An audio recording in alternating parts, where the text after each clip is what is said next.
Chapter 1. Welcome to the Jungle. Barry Wolf was getting used to the headaches. They started in the back of his head and worked their way relentlessly to a point behind his eyes so that no amount of kneading his temples helped.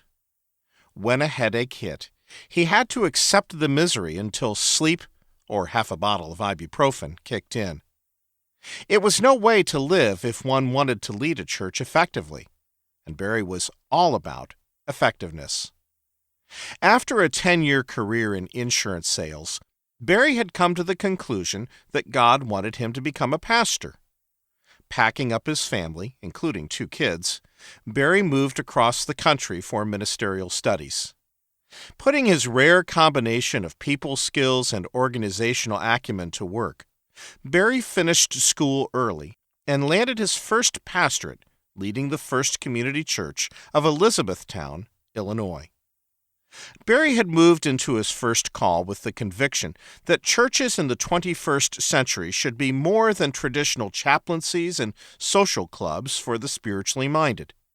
He believed that the church should have an impact in the community and should function as an effective, life-changing organization by leading people to follow Christ closely and to live that out in their day-to-day lives.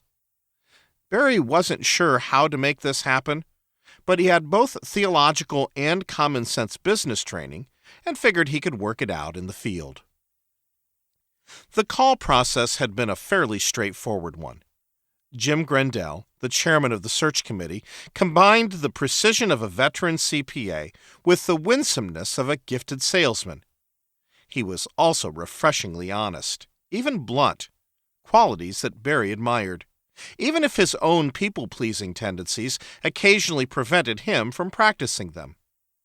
"Look," said Jim, "I believe that you are the man for this job. You're in your mid-30s, so you're not wet behind the ears. At the same time, this is your first pastorate, so you're not coming in with a lot of preconceptions. You also have a background as a salesperson, which you're going to need to turn this church around."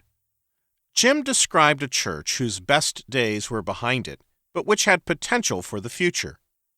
First Community had been founded during the church boom years of the 1950s and had grown quickly. Located in a fairly affluent suburb of Chicago, the church attracted a wide spectrum of members, from young families to retirees. Its programs for children were known throughout the area. It boasted a series of gifted pastors, and the church made a significant contribution toward meeting the needs of the disadvantaged in the community. The church's growth stabilized in the mid-1960s and stayed level for about another decade. In the 1970s, the demographics of the community began to change as many families moved a bit farther away from the Chicago center. Those left behind tended to be older folks who had no desire to move and those who could not afford to move.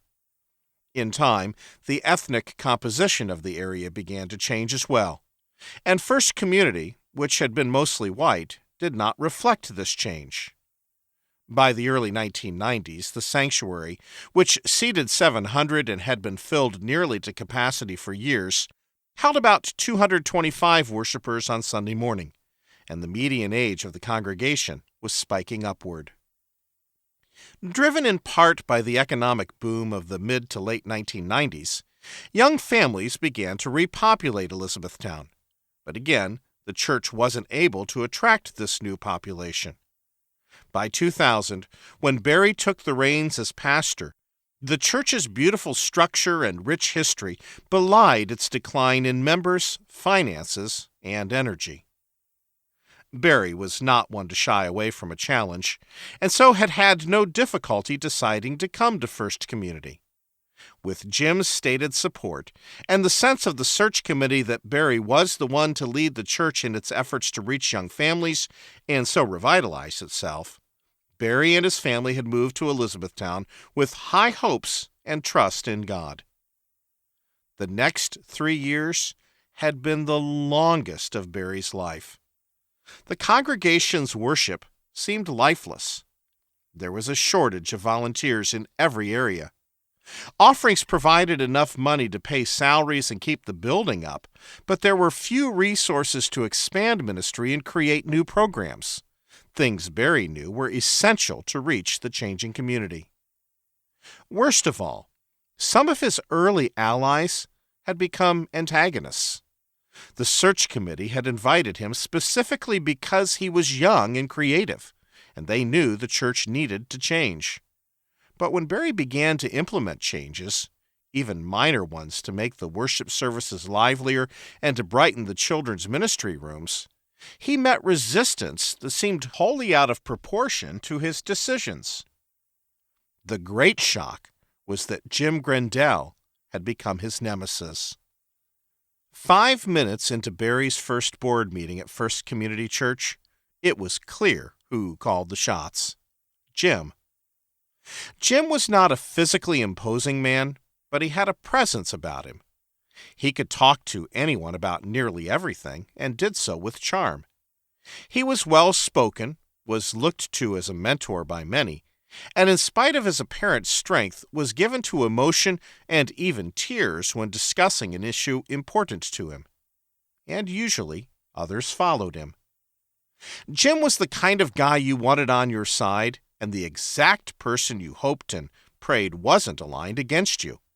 Because Barry soon realized Jim took no prisoners when something stood between him and his goals. And within a year, Jim's apparent goal was to ensure that anything Barry proposed was shot down in flames.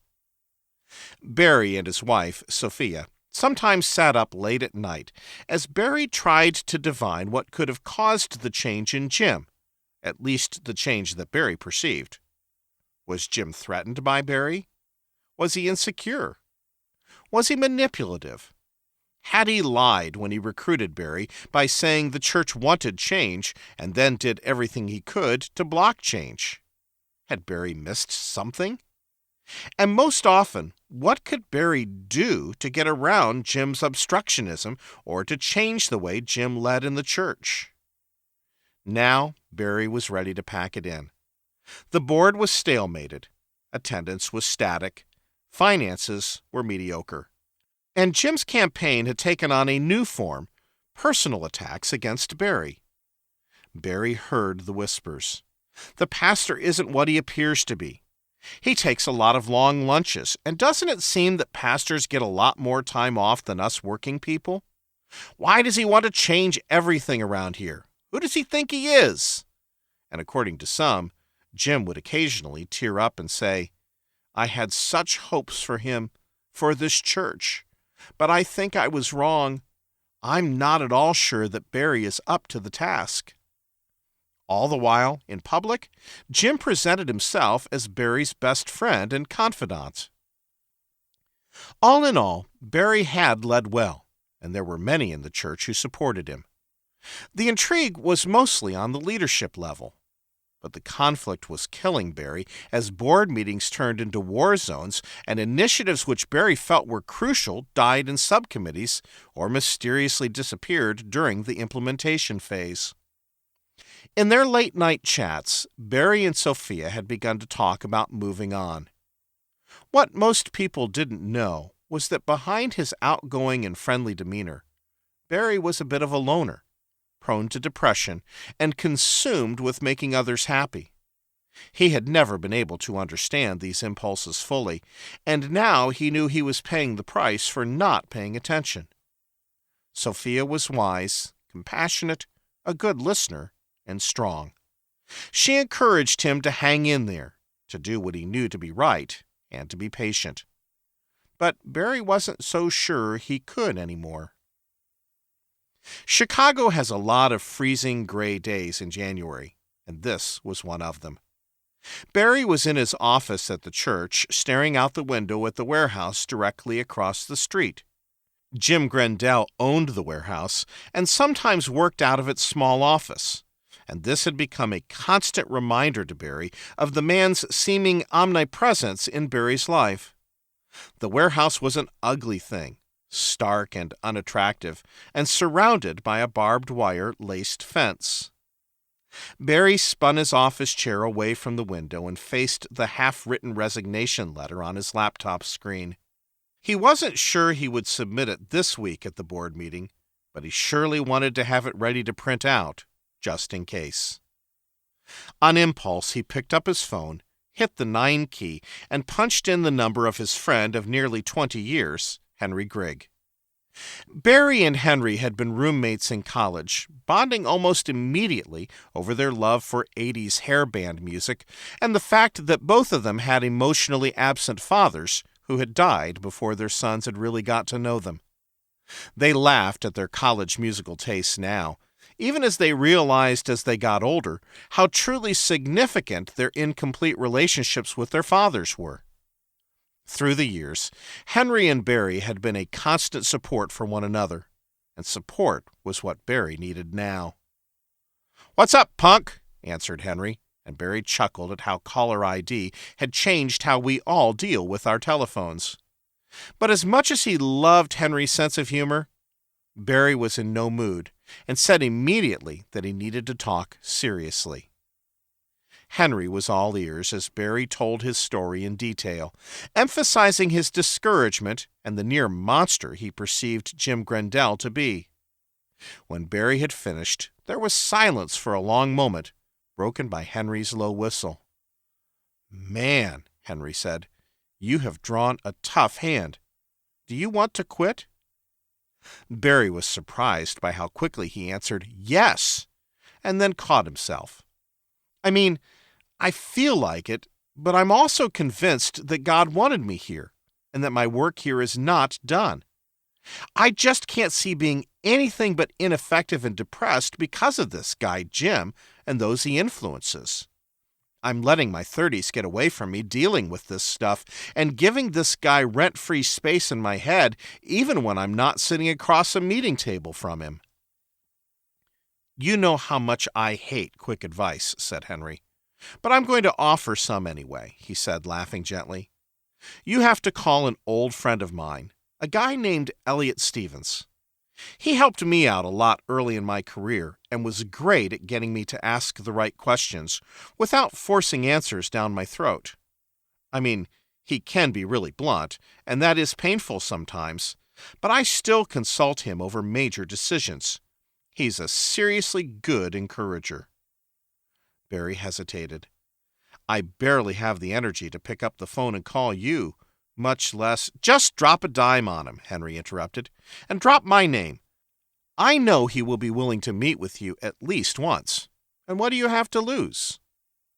And so Barry found himself outside a rather imposing brick house on a wooded lot in a peaceful, mostly underdeveloped suburb about 45 minutes away. He's got one of those heavy lion head door knockers, Barry thought. Just great. As soon as Barry knocked, the door opened and Elliot Stevens was there. He smiled and invited Barry in, took his coat, pointed Barry toward his study, and went to get coffee. Elliot came into the study with 2 blue pottery cups and a stainless steel thermos of steaming coffee. He wore crisply creased black pants, expensive Italian loafers, a light blue Oxford shirt, and a black cardigan which looked to be made of cashmere. His hair was presidentially white, and his eyes either blue or green. They seemed to change with the light, or what little there was, as shadows fell in the comfortable book-lined study. He appeared to be anywhere from his early 50s to his late 60s in age. Elliot sat in a leather wingback chair across from where Barry sank into a slightly overstuffed brown couch and fixed his eyes on his visitor. That was the first time Barry looked into his eyes, and even then he was struck by not only how their color changed, but by how piercing they were. Not quite threatening, but not quite welcoming either. "So, friend of Henry," Elliot began, "how can I be of service to you?" Barry took a sip of his coffee and, a bit nervous, tried to make small talk. "Oh, I don't know, really," he began. "I've heard Henry speak of you before, and he thought we should get to know each other. Thought you could be a good source of counsel for me. I guess I was wondering about your background. Henry was a little vague. Was it ministry or business or philanthropy? Elliot was polite, but not expansive. Oh, I have done a lot of things, and different people probably think of me in very different ways, he replied. But now, you are in ministry, and Henry says you are having a real problem in your parish. Please tell me about it. And so Barry did tell. The whole story, with its high hopes and unfulfilled promises, and his feelings of betrayal by Jim and his strong dislike of the man. Feelings that he fought because he knew that Christians, especially pastors, aren't supposed to dislike anyone, at least not as strongly as he disliked Jim. He was surprised by how much he opened up to Elliot, with a torrent of words, really. And he was surprised at just how deep his resentment was of Jim. Elliot said almost nothing, not even acknowledging much of what Barry said, but it was clear that he was listening intently. Barry finally ran out of adrenaline and sank back in the couch, tired and sad, and if anything, even more depressed than before. Elliot took several sips of his coffee, picked a piece of string off of his cardigan, got up and adjusted the thermostat. Then he sat back down and fixed his eyes on Barry. "Are you sure you are cut out to be a pastor?" Elliot asked in a clear, firm voice. Barry was too shocked to speak.